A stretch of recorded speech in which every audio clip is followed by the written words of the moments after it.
It's very good news that the British government is providing assistance on climate finance to help poor countries move from the path that we took, very high carbon growth, which we benefited from as Britain. They've got to get onto a low carbon trajectory, as we have too. They need support to do that, but they also need support to adapt to the climate change that we have effectively created by our emissions over the last 100 years. But we also need to make sure, obviously, that any money that's going through the Department for International Development is money that's going to be used for poverty reduction, as well as for preventing climate change.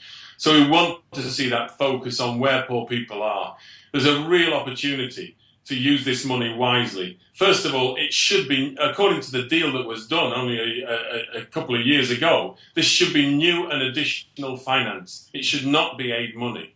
Already developing countries are having to accept that this is effectively aid money which is being diverted into climate finance. So that's first a big problem, but up till now they've been prepared to swallow that. The second thing is that if we're going to use that, it needs to be used where poor people are. That's to say, really helping people, particularly those without electricity, to get access to the kind of electricity that does not increase the amount of carbon dioxide in the atmosphere. I think it's vital that everyone understands that spending this money now will save us a huge amount of money later.